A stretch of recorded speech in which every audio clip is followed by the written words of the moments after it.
তো এবার আমরা সেকেন্ড যে পার্ট আছে সেটা নিয়ে আলোচনা করছি, পাটিগণিতের অঙ্ক। তো এখানে কী বলেছে, যে কোনো একটি প্রশ্ন উত্তর দাও, 3 মার্কের জন্য হবে। তো এ নম্বর প্রশ্নে কী বলেছে, আবির একটি টিভি 10% লাভে বিক্রি করেন। যদি ক্রয় মূল্য 10% কম এবং বিক্রয় মূল্য 180 টাকা কম হতো, তাহলে আবিরের 20% লাভ হতো। তো টিভির ক্রয় মূল্য কত তা নির্ণয় করো। তো দেখো এই অঙ্কটা আমি কীভাবে করছি। তো প্রথমে আমি লিখলাম কি, মনে করি টিভির ক্রয় মূল্য 1 টাকা।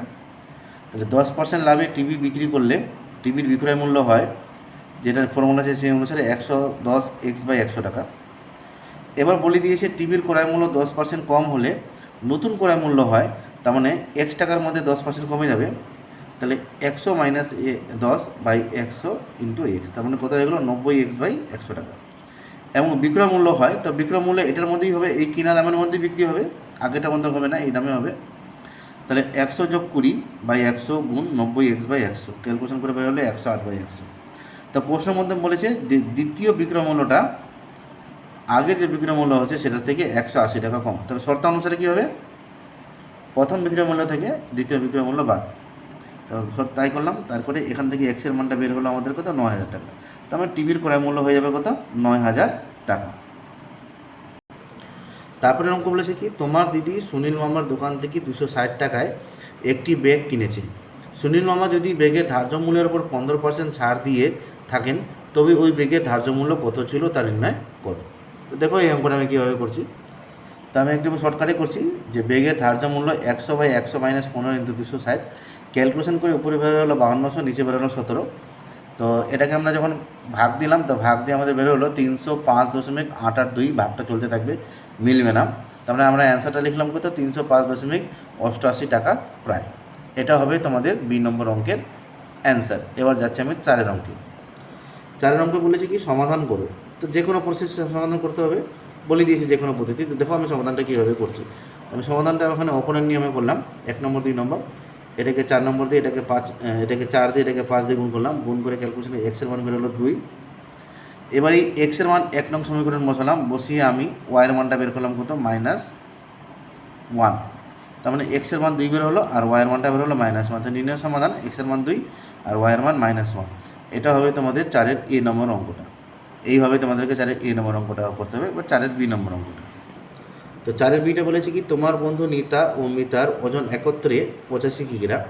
নিতার ওজনের অর্ধেক মিতার ওজনের 4/9 অংশের সমান হলে সহ সমীকরণ গঠন করে তাদের দুজনের ওজন নির্ণয় করো।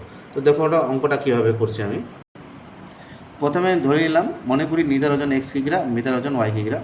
তো প্রথম শর্ত অনুসারে দুজনের মোট ওজন 85 কিগ্রা। দ্বিতীয় শর্ত অনুসারে মিতার ওজন অর্ধেক আর নিতার ওজন অর্ধেক আর মিতার ওজনের 4/9 অংশ সমান হবে, করলাম। করে আমি এখানে একটা সমীকরণ পেলাম। এবার এই দুটো সমীকরণকে আমি অপনয়ন পদ্ধতিতে সলভ করে এক্সের মান পেলাম 40 আর এক্সের মান 1 নম্বরে বসিয়ে ওয়াইয়ের মান পেলাম 45। তার মানে নিতার ওজন হচ্ছে 40 কিগ্রা আর মিতার ওজন হচ্ছে 45 কিগ্রা। এবার তোমাদের যে 5-এর যে 6-এর অঙ্ক বলেছে, উপপাদ্য আর প্রয়োগ আছে, তো সেইগুলো আমি এখানে পেজ নম্বর লিখে দিয়েছি। 5-এর এ যে উপপাদ্য আছে সেটা 20, পেজ নম্বর 124 পেয়ে যাবা। আর বি নম্বরটা যেটা, আর যেটা তোমার বি নম্বর আর যেটা আছে পেজ নম্বর 182, উপপাদ্য 24 পেয়ে যাবা। ঠিক আছে, উপপাদ্য 24 হবে এটা। এখানে এটা লেখাটা ভুলে গেছে আমার। তার মানে এটা হবে তোমার 5-এর বি, আর এটা হবে 6-এর এ, সরি এটা হবে 6-এর এ, এটা হবে 6-এর বি। মানে এটা হবে 6-এর এ নম্বর অঙ্কের অ্যান্সার আর এটা হবে 6-এর বি নম্বর অঙ্কের অ্যান্সার। পেজ নম্বর 188 প্রয়োগ 8, পেজ নম্বর 128 প্রয়োগ 8। এটা এ নম্বর, এটা বি নম্বর, এখানেও তাই, এটা এ নম্বর, এটা বি নম্বর। এবার আমরা চলে যাচ্ছি 7-এর অঙ্কে। তো 7-এর অঙ্ক আমি করছি না, এটা তোমরা নিজেরা করতে পারবে। আমি চলে আসছি ডাইরেক্ট 8-এর অঙ্কে। 8-এর অঙ্ক কী বলেছে, বর্গাকার জমির কর্ণের দৈর্ঘ্য যদি এত মিটার হয়, 4 ধার প্রাচীর দিয়ে ঘিরতে কত মিটার দৈর্ঘ্যের প্রাচীর দিতে হবে তা নির্ণয় করো। আর প্রতি বর্গ মিটারে 20 টাকা হিসাবে কত ঘাস বসাতে কত খরচ হবে তা নির্ণয় করো। দেখো অঙ্কটা আমি কীভাবে করছি। তারপরে এখানে লিখে দেওয়া আছে, বর্গাকার জমির কর্ণের দৈর্ঘ্য 20√2। তাহলে বর্গাকার জমির একটি ধার হয়ে যাবে শুধু 20, তাহলে পরিসীমা হয়ে যাবে 4 গুণ একটি বাহু, মানে 4 গুণ 20, 80 মিটার। তাহলে সুতরাং 4 ধার প্রাচীর দিতে হবে 80 মিটারে। এবার বলতে ঘাস লাগাতে খরচ হবে যেহেতু ক্ষেত্রফল, তা বাহু স্কোয়ার ইন্টু মোট টাকা, বাহু স্কোয়ার ইন্টু প্রতি বর্গমিটারে টাকা, তাহলে বাহু স্কোয়ার মানে 20, 20 স্কোয়ার ইন্টু 20, তারপরে 3টা 20 যদি গুণ করি আমার 8000, তার মানে ঘাস বসাতে খরচ হবে কত? 8000। এটা হলো 8-এর A নম্বর অঙ্ক। এবার দেখো 8-এর B নম্বর অঙ্ক। 8-এর B নম্বর বলছে একজন সাইকেল আরোহী একটি বৃত্তাকার পথে বাইরের ও ভিতরের ধার বরাবর সম্পূর্ণ একবার ঘুরতে সময়ের অনুপাত 20:19। যদি পথটি 5 মিটার চওড়া হয় তবে ভিতরের বৃত্তের ব্যাসের দৈর্ঘ্য নির্ণয় করো। তো দেখো অঙ্কটা আমি কীভাবে করছি। মনে করে নিলাম ভিতরের বৃত্তের ব্যাসার্ধ আর, বাইরের বৃত্তের ব্যাসার্ধ r+5, যেটা চওড়া আছে সেটাই হবে, আর সাইকেলের গতিবেগ x মিটার পার সেকেন্ড ধরে নিলাম। তাহলে শর্তানুসারে সময় বের করার সূত্র দূরত্ব বাই গতিবেগ, দুটোকে অনুপাত করলাম, 20:19 হলো। এবার এখানে ক্যালকুলেশন করে আমি এখান থেকে 2π কেটে যাবে, এখান থেকে x কেটে যাবে, তাহলে উপরে হয়ে গেলো r+5 আর নিচে হয়ে গেলো r। তারপরে দেখো এখান থেকে প্রথমটার সঙ্গে লাস্টেরটা গুণ করলাম আর মাঝখানে দুটো গুণ করলাম, তাহলে এটা 20r, এটা হয়ে গেলো 19r + 95। তাহলে ক্যালকুলেশন করে r এর মান বের হলো 95।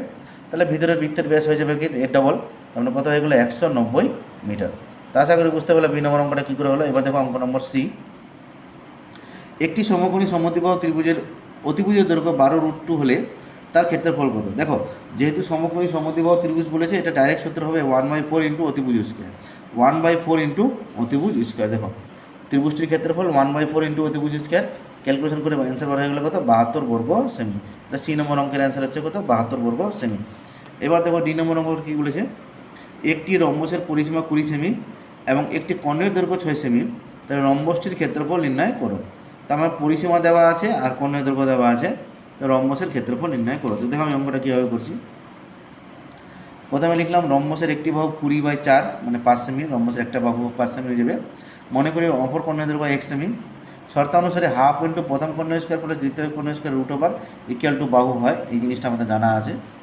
তাহলে এখানে x² + 6x², 2 5 10 হয়ে যাবে, দুটাকে বর্গ করলাম, তাহলে এটা x² প্লাস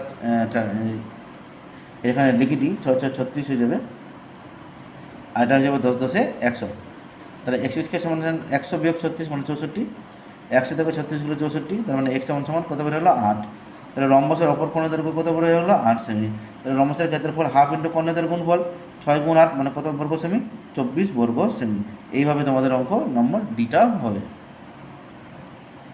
আশা করি বুঝতে পারলে কী করে হলো। এবার আমি যাচ্ছি পরের পাটে যে 9-এর A নম্বরটা বলছে নিচের পরিসংখ্যান বিভাজন শক্তির আয়তলেখ অঙ্কন করুন। তো দেখো আয়তলেখটা আমি কীভাবে অঙ্কন করছি, এখানে শ্রেণী দেওয়া আছে আর শ্রেণীর পরিসংখ্যা দেওয়া আছে, কিন্তু শ্রেণীটা দেখো এক ঘর করে অন্তর আছে, তেমন এখান থেকে আমাকে সীমানাটা বের করতে হবে। তো দেখো প্রথমে শ্রেণী লিখলাম, তারপরে লিখলাম শ্রেণীর সীমানা, পরিসংখ্যাতে যা আছে তাই। তো এখানে পরিসংখ্যা সীমানা কনভার্ট করলাম, তারপরে এখানে লিখে দিলাম এক্স ও এক্স ড্যাশ ও ওয়াই দুটি অক্ষ লম্বভাবে অঙ্কন করলাম। এক্স অক্ষ বরাবর 5টি বাহুর দৈর্ঘ্য 10 একক আর ওয়াই অক্ষ বরাবর একটি বাহু দৈর্ঘ্যকে 1 একক ধরে পরিসংখ্যা বিভাজনের ছকটির আয়তলেখ অঙ্কন করলাম। তাই এইবার দেখো এই যে দেখো আমার আয়তলেখ ছবিটা এই টাইপের হবে। এখানে একটু লিখে নিতে হবে, এটা হয়ে যাবে শ্রেণীর সীমানা আর এটা হয়ে যাবে তোমাদের পরিসংখ্যা। ঠিক আছে, এটা লিখে নেবে, এটা গ্রাফ পেপারে এটা করে নেবে, ছবিটা এই ধরনের হবে। আর বি নম্বরটা যেটা বলেছে নিচের পরিসংখ্যা বিভাজন শক্তির বহুভুজ অঙ্কন করো। তো এটা দেখো বহুভুজ আমি অঙ্কন করছি কীভাবে, এই যে লিখলাম বহুভুজ অঙ্কন করার জন্য উপরে একটা শ্রেণী বেশি নিচে একটা শ্রেণী বেশি নিতে হয়। এবার এদের মধ্যমান বের করলাম, পরিসংখ্যাটা যা আছে তাই, যেহেতু প্রথমেরটা আর নিচেরটা 0 দিয়ে করতে হবে। তারপরে এক্স অক্ষ ওয়াই অক্ষ ধরে আমি এই লেখচিত্রটাকে অঙ্কন করে দিলাম। ঠিক আছে, তো এই হবে আমাদের বহুভুজ, আর আগেরটা ছিল আয়তলেখ। তো এই হলো গার্লস স্কুলের ক্লাস 9-এর সেকেন্ড সাবমিটিভের ম্যাথের কোশ্চেন। তো তোমাদের কোনো কিছু ডাউট হলে তোমরা কিন্তু আমাকে কমেন্ট করতে পারো। তো এই হলো আজকের ভিডিও, ধন্যবাদ।